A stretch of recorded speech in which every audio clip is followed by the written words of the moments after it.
오늘 말씀은 고린도후서 6장 1절에서 10절 말씀을 통해서 그리스도인의 역설이라는 제목으로 여러분과 함께 은혜를 나누기를 원합니다. 먼저 고린도후서 6장은 고난을 당하는 하나님의 일꾼에 대한 부분을 적나라하게 잘 설명해 주고 있습니다. 그 당시에 고린도 교회에 새로 들어온 지도자들은 많은 것을 행했습니다. 그들은 환상에 대한 부분을 통해서 많은 사람들에게 인정을 받고 또 유명해지기를 원했습니다. 또 신비적 체험을 통해서 그들은 유명해지기를 원했고 또 하나님의 계시를 통해서도 그들은 인정을 받고 유명해지기를 원했던 것입니다.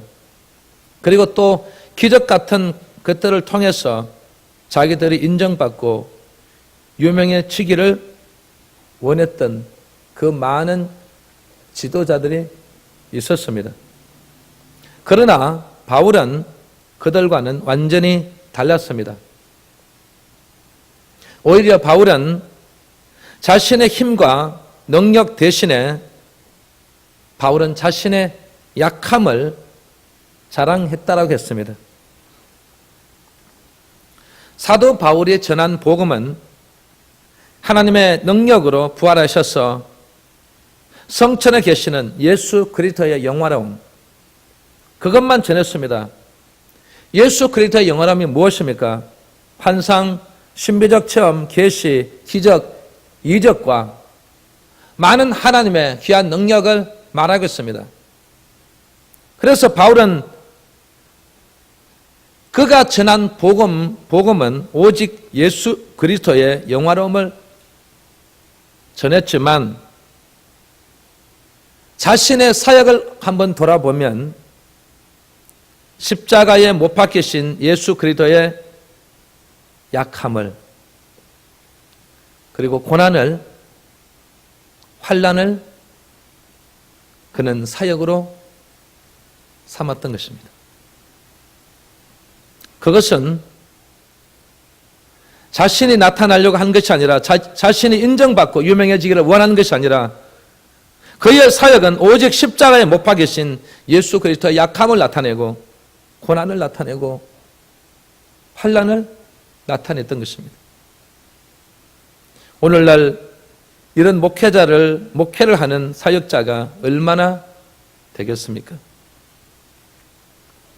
그러기에 이 바울의 사역은 능력보다는 약함에 의한 것이었고 죽기까지 약해지셨던 예수님처럼 바울도 그의 죽기까지 고난받는 하나님의 일꾼으로 충성을 바쳤던 것입니다.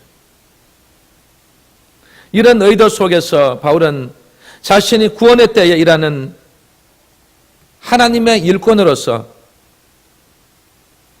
그는 영광을 열거하지 않았습니다. 그의 명예를 열거하지 않았습니다. 자기 자신에 대한 것을 열거한 것이 아니라 그가 당한 고난을 열거한 뒤에 이 약함과 고난 속에서 완성되는 자신의 사역을 믿음과 소망의 눈으로 바라보았다는 것입니다. 즉 세상 사람들의 눈에는 매일 죽음의 위험과 환난을 겪고 있는 이 바울을 바라볼 때마다 하나님의 징벌을 받은 자라고 생각했었습니다. 그들이 누리는 이 세상의 기쁨과 쾌락을 깨트리는 우울하고 침울한 자로, 궁핍할 때가 더 많은 가난한 자로 비춰졌을 것입니다.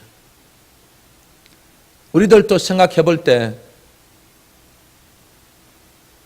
이 거룩한 주일은 우리가 하루를 휴식하는 시간입니다. 휴식하는 이 시간에 많은 세상의 사람들은 지금도 편안히 휴식을 취하고 아니면 어디에 놀러 가고 어디론가 어디에 행복한 그런 삶 속에 그들의 즐겁게 보내고 있지만 여러분은 오늘 이 시간에 어디 있습니까? 하나님의 성전에 와 있는 것입니다. 이곳에 있는 우리들을 우리가 바라볼 때 우리가 정말 이렇게 예배를 꼭 드려야 되고 꼭 이렇게 하나님 앞에 와서 우리가 이런 시간을 가져야만 되느냐? 또 이 많은 시간 속에 하나님 앞에 나와서 하나님의 일을 해야 되고 충성을 해야 되고 주의 일을 이렇게 감당해야 되고 우리 가정은 가정대 어려운데 가정에는 힘든 여정이 기다리고 있는데 가정의 고통과 환난에 그 모든 연속이 계속되고 있는데 우리가 이렇게 이곳에 와 있는 이런 것들을 우리가 비춰주고 이런 것을 바라볼 때마다 한심한 생각이 들지 않겠습니까? 또 거기다 열심히 일했는 그 중에 11조 예물을 바친다, 감세물을 바친다, 무슨 건축예물을 바친다, 하나님의 성전에 와서 다 바쳐버리고 항상 궁핍한 생활, 어려운 생활, 그런 생활을 속에 살아가는 그 모습을 바라볼 때마다 세상 사람들이 뭐라고 말하겠습니까? 이 바울을 바라볼 때마다 그 환난을 겪고 그가 죽음의 위험 속에 있는 그를 바라보는 그 많은 사람들의 정말 우리는 이 땅에 세상 기쁨과 쾌락을 깨뜨리고 정말 그 귀한 그곳에서 살아가는데 저들은 세상 기쁨과 쾌락 속에 살지 않는다는 것입니다. 매일 사는 게 연속적으로 고통 속에 고난 속에 환난 속에서 살아가고 있는 그 모습들을 바라볼 때 정말 우리들을 한심한 존재로 바라보지 않겠습니까?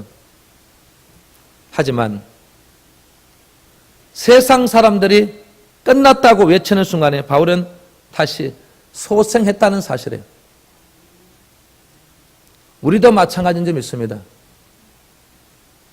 끝났다고 외치는 그 순간에 내 자신은 끝났지만 그러나 주님께서는 끝났다라고 생각하지 않는다는 것입니다. 다시 우리를 바울을 다시 소생시킨 것처럼 우리도 우리를 소생시켜 주신다는 것입니다. 그리고 바울이 죽음의 순간에서 하나님의 능력을 나타내 보여주셨다는 것입니다. 어떤 순간이라고? 죽음의 순간에서. 우리들에게도 이 죽음의 순간에서도 우리들 하나님의 능력을 나타내 주실 줄 믿습니다.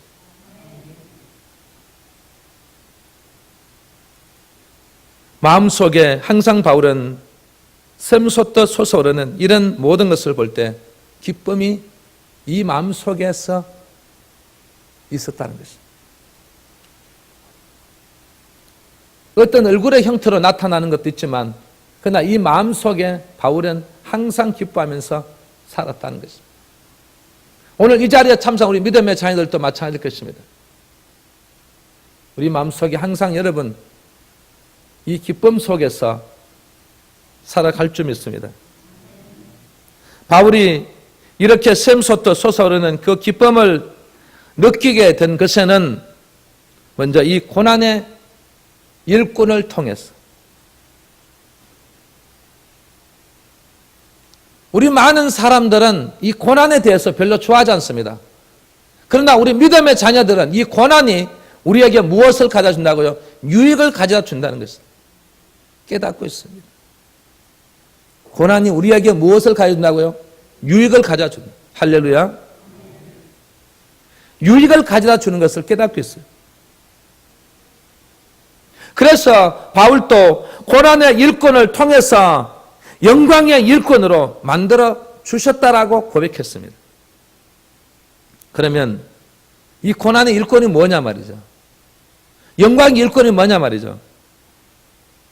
먼저 이 고난의 일꾼은 오늘 본문에 보니까 죽은 자 같으나 징계를 받는 자 같으나 근심하는 자 같으나 가난한 자 같으나 아무것도 없는 자 같으나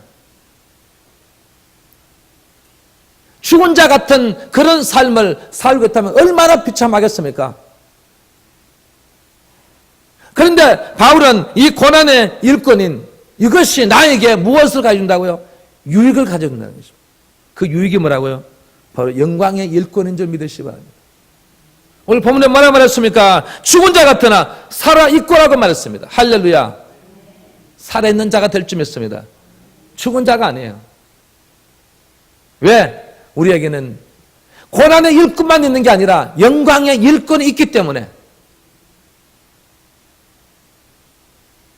우리는 죽은 자 같으나 살아있고 징계를 받는 자 같으나 죽임을 당하지 아니하고 이것이 바로 영광의 일꾼인 것입니다. 근심하는 자 같으나 항상 기뻐하고 가난한 자 같으나 많은 사람을 부유하게 하고 나만 부유하게 되는 게 아니라 옆에 있는 모든 사람들에게도 나를 통해서 부유함을 받는 놀라운 역사가 일어나고 있다는 것입니다. 그리고 아무것도 없는 자 같으나 모든 것을 가진 자로다. 여러분 염려하지 마십시오. 아무것도 없는 자 같지만 우리의 모든 것을 가지게 만들어주시는 이 영광의 일꾼이 있다는 것을 우리 성도들은 명심해야 될 점이었습니다. 바울이 이 고난의 일꾼을 통해서 그는 이 영광의 일꾼이 됨으로써 그는 살아나는 역사, 죽임을 당하지 않은 역사, 항상 기뻐하는 역사, 많은 사람을 부유하게 하는 역사, 모든 것을 가진 자로의 역사를 일으키시는 우리 주님이 계신다는 것을 이 바울은 체험하고 있다는 것입니다. 그래서 바울이 말한 오늘 이 말씀을, 오늘 이 본문을 하나로 딱 묶으면 바로 그리스도인의 역설이라고 할 수 있습니다. 그러면 그리스도인의 역설이 과연 무엇이냐 말이죠. 과연 이 그리스도인의 역설이 뭐냐 말이죠. 첫 번째는 세상에서는 무명인이지만 하나님 나라에서는 유명한 자라는 것입니다. 아마 우리 인간은 무명인보다는 유명한 자가 아무래도 여러분들이 원할 것입니다. 모든 사람들은 다 내가 무명인보다는 나는 유명한 사람이 되고 싶어. 아마 그런 마음을 가지고 살아왔을 것입니다. 그래서 오늘 이 자리에 참석한 우리들은 세상으로 봤을 때 무명인이에요. 그러나 하나님 나라에서는 어떤 자라고요? 유명한 사람이에요. 한번 더 합시다. 나는 하늘 나라에서는 유명한 사람이다. 그런데 별로 유명한 이 얼굴이 아닌 것 같아요. 내가 유명한 사람이라는데 하늘나라에서는 정말 유명한, 오늘 이 말씀 들어보면 내가 진짜 하늘나라에서 내가 가장 유명한 사람이에요. 이 세상은 항상 그리스도의 참된 제자들을 올바르게 이 세상은 이해하지 못합니다. 오히려 세상은 그리스도의 제자들을 왜곡시키고 괴롭힙니다. 그래서 요한은 그의 저서에서 일찍이 세상이 우리를 알지 못한다고 요한일서 3장 1절에 말씀하고 있습니다. 그렇습니다. 세상은 하나님을 사랑하고 하나님의 의를 추구하는 그리스도인들을 알지 못합니다. 뿐만 아니라 세상은 그리스도인들의 희생적인 사랑을 이해하겠습니까? 이해하지 못합니다. 경건한 우리 생활 이해하겠습니까? 우리 여러분들 가정에 이 사고방식 이해하겠습니까? 사고방식이 달라요. 우리 생활이 달라요. 희생적인 사랑이 다르다는 것입니다. 여러분이 뭐니 해도 그래도 보면 예수 믿는 사람들이 가정의 생활을 보면 달라요. 뭐가 달라도 다르다는 것입니다. 화장실에 이렇게 있으면요, 그 화장실의 통로가 1층부터 20층까지 다 연결되어 있지 않습니까? 그 어느 층에서 담배를 피우는지 그 담배 연기가 우리 사택으로 들어와요. 우리가 그거 하나만 보더라도 우리 남에게 피해를 끼치지 않고 우리의 어떤 생활 하나하나 그 한 단면을 볼 때마다 보면 그들을 이해하지 못한다는 것이죠. 즉 그리스도인들은 세상에 이름 없는 자들 뿐이라겠습니다. 왜냐하면 세상은 야욕과 탐심 어린 이기심으로 이루어져 있고 사랑보다는 미움으로 살아가기 때문인 것입니다. 사랑보다는 미움이 더 앞섭니다. 그래서 이 우리나라 갤럽 조사를 해보니까 믿는 사람과 안 믿는 사람의 이혼율을 보니까 완전히 거의 50% 차이다.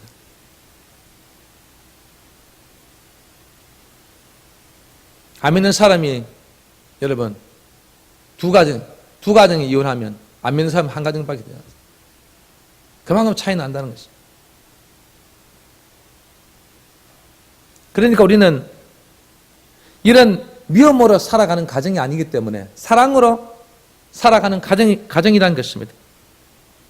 그래서 어느 시대를 막론하고 그리스도의 새 생명으로 사는 자들은 세상에서 경시되고 멸시를 당할 수밖에 없다는 것입니다. 그러나 정작 우리 기독교는 이러한 생명으로 살았던 수많은 순교자들과 헌신자들의 피와 땀에 의해서 이루어졌던 것을 볼 수 있습니다.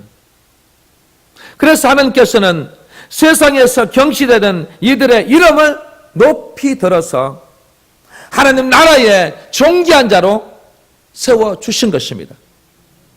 그래서 우리 믿음의 자녀 여러분들을 향해서 뭐라고 말합니까? 하나님 나라에서는 유명한 자들이라는 것입니다. 왜요? 요한복음 10장 14절에 보니까 주님께서 뭐라고 말씀하십니까? 내가 내 양을 잘 안다고 했어요. 누가 잘 알아요? 주님께서. 여러분 이 땅에서 살아오는 이 모습을 잘 안다고 했어요. 하나하나 잘 보고 계신다는 것입니다. 잘 안다는 것은 여러분을 인정하고 있다는 것입니다. 여러분이 바로 유명한 자리라는 것입니다.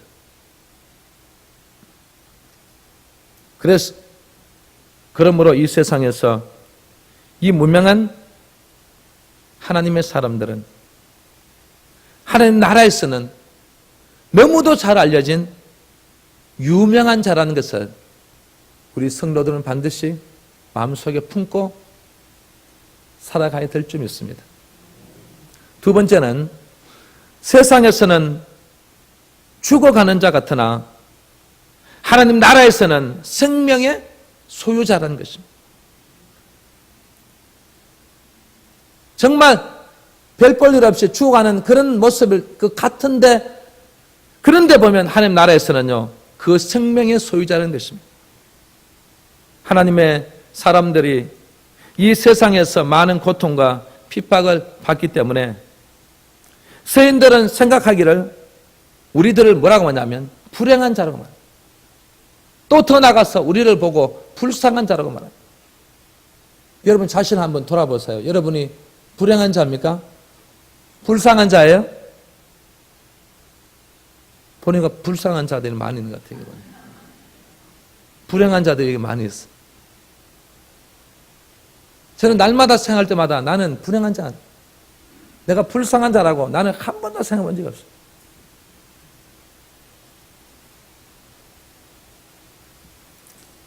왜냐하면 이 세인들의 눈에는 핍박으로 인하여 상처뿐인 육신의 고통과 궁핍밖에 보지 못하기 때문인 것입니다.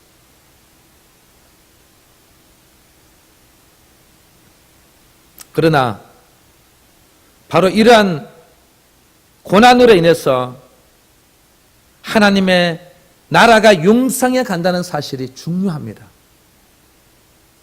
하나님의 사람들은 이 세상에 살면서 이미 하나님의 나라를 확장해 가고 있다는 것입니다.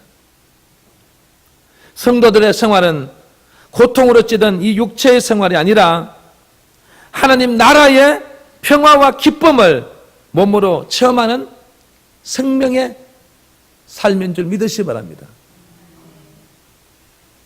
여러분이 잘 아는 이어령 박사님, 여러분 잘 아실 것입니다. 이여령 박사님에게는 하나밖에 없는 딸이 있습니다. 이분이 바로 이민아 검사입니다.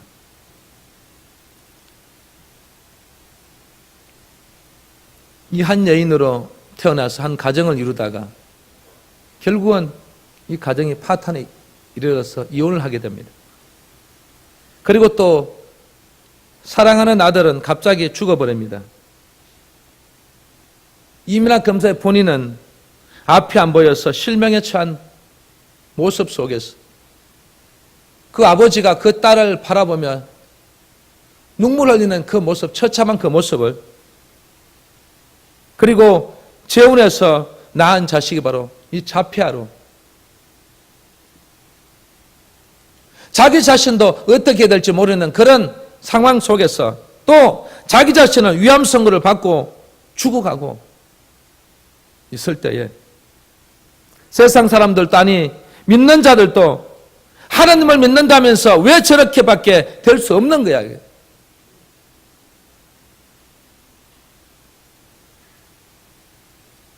마지막 자기의 이 임종 순간에 이민아 검사가 그 기자들에게 그리고 많은 사람 앞에서 그가 마지막 한마디를 남긴 말 한마디가 뭐냐면 나는 이제까지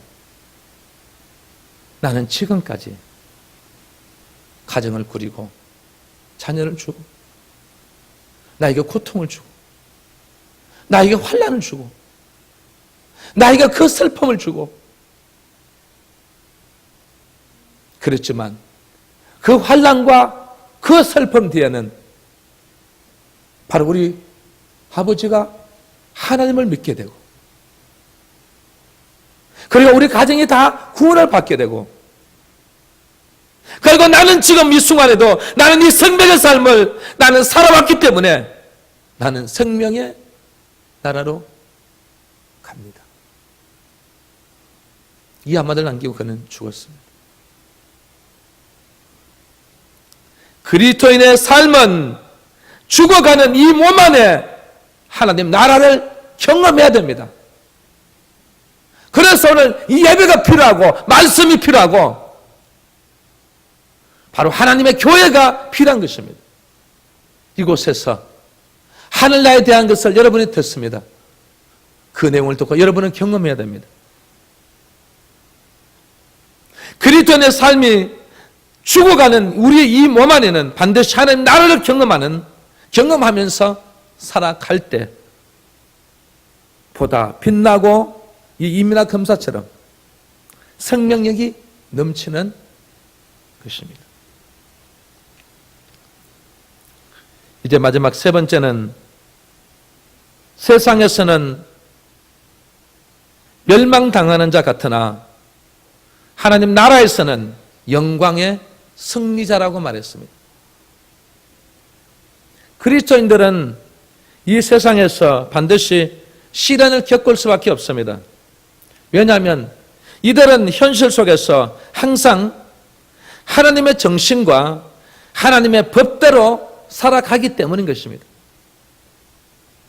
이 교회에 나오는 여러분들 한 분을 다 이렇게 얘기하고 여러분 만나보면 우리 신앙이 있든 없든 간에 항상 우리 마음에는 하나님의 정신이 있어요. 하나님의 정신이 있다고요. 하나님이 계신다 말이에요. 그리고 이 속에는 내가 하나님의 법을 지키려고 하는 노력하는 그런 우리의 믿음의 자녀들이에요. 이건 어느 누구든 신앙이 있든 없든 간에 그래도 보면 내가 하나님의 정신으로 살아야지. 나는 하나님 법대로 살아야지. 이걸 가지고 있어요. 그렇기 때문에 악한 세상에서 의를 추구할 때는 반드시 무엇을 겪게 된다고요? 순환을 겪을 수밖에 없어요. 그래서 서인들은 그리스도인들이 당하는 시련을 보고서 말하기를 결국은 저 시련 속에서 견디지 못하고 쓰러지고 말 것이라 했습니다. 여러분이 견디지 못하고 쓰러졌습니까? 쓰러지지 아니었습니다. 여러분이 쓰러지지 아니하고 오뚜기처럼 또 일어났습니다. 저들이 볼 때는 우리가 쓰러져서 완전히 멸망을 당할 것 같지만 그렇지 않다는 것입니다. 아마 또 그들은 그리스도인들이 멸망당하는 모습을 보고 싶어 할 것입니다. 그들이 보고 싶어 하지 않겠습니까? 예수님께서도 십자가에 매달리는 그 모습 보고서 이제 저들은 멸망을 당했다. 이제는 예수당은 없어진다. 이제 모든 건 다 끝났다고 생각했어요. 그래서 그들이 기뻐하고 절구했다고 했습니다. 성경에도 보면 이 사자굴 속에 집어넣어서 그들에게 멸망을 당하게 했던 이 다니엘을 보십시오. 그 다니엘도 사자굴에 집어넣어 놓고 그들이 이 다니엘을 바라볼 때 얼마나 기뻐하고 절구했습니까? 세인들은 우리 믿는 사람들이 멸망당하는 것을 아주 기뻐하고 절구한다는 것입니다.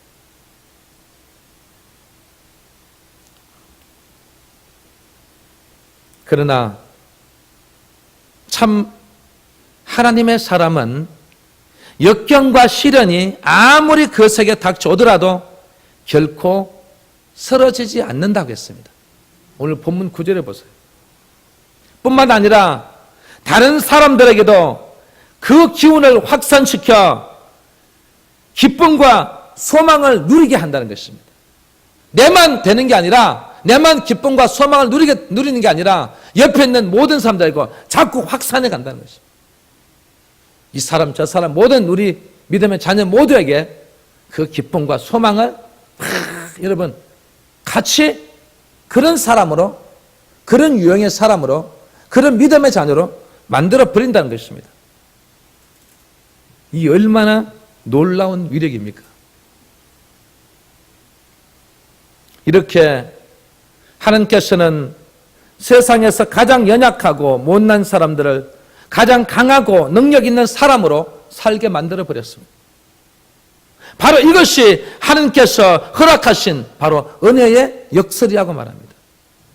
그러므로 그리스도에는 역설적인 존재라는 것입니다. 아무것도 없는 것처럼 보이지만 나중에 보면요, 모든 것을 가진 자가 돼요. 징계를 받는 자 같지만요, 나중에 우리가 어떻게 해요? 징계를 받지 않는 자로 그렇게 만들어 주시는 이 역설, 이것이 바로 은혜의 역설이라는 것입니다. 이런 점에서 볼 때 우리 현대사회 그리스도인들은 너무 안일한 신앙생활을 하고 있습니다. 성도 여러분, 적어도 그리스도인은 이 세상 사람들이 생각하는 것처럼 나약한 존재가 아니라 오히려 고통과 고난을 안고 뿌리를 내리는 나무와도 같은 존재인 줄 믿으시기 바랍니다. 그렇다면 우리는 이 세상에서 어떻게 살아가야 할까요? 우리는 애쓰고 힘써야 됩니다. 왜 애쓰고 힘써야 됩니까? 하나님께서 우리를 허락하셨기 때문에, 우리에게 아름다운 생명을 주셨기 때문에 그 생명을 강건하게 발휘하면서 우리는 계속해서 전진하는 우리의 생활을 해야 되겠습니다. 이것이 바로 오늘 이 그리스도인의 역설, 오늘 하나님께서 우리와 함께하고 계신다는 것을 꼭 명심할 수 있는 우리 믿음의 자녀들이 다 될 수 있기를 주의 이름으로 축원합니다. 기도하겠습니다. 할렐루야. 오늘 귀한 시간 허락해 주심을 감사합니다. 아버지께서 오늘 우리에게 주신 이 말씀이 오늘 또 우리에게 살아서 역사하는 말씀이 되게 주셔서 정말 우리는 이 그리스도인의 역설에 대한 오늘 이 말씀, 그렇기 때문에 바울이 고난을 받아도, 그가 고통을 받아도, 죽임을 당하고 있는 그 순간까지도 바울은 이 시간을 통해서 정말 그는 기쁘고 감사하는 마음을 가지고, 그리고 그를 하나님께서 도와주고 계신다는 것을 그는 분명하게 깨닫고 체험하고 있습니다. 우리도 깨닫고 체험하게 주셔서, 그래서 우리도 그런 삶을 살아갈 수 있는 믿음의 자녀들이 다 되게 주셔서 성령께서 오늘 또 역사해 주셔서 아버지, 오늘 우리는 정말 이 말씀을 묵상하고 명심하여 주시고 이 말씀을 붙들고 살아가게 주시옵소서. 성령의 놀라운 은혜 속에 살아가는 우리 믿음의 귀한 자녀들에게 주의 귀한 복이 넘쳐나게 주시옵소서. 우리는 오늘 또 우리를 사랑해 주시는 아버지 감사하고 예수님의 이름으로 축복 기도하옵나이다. 아멘.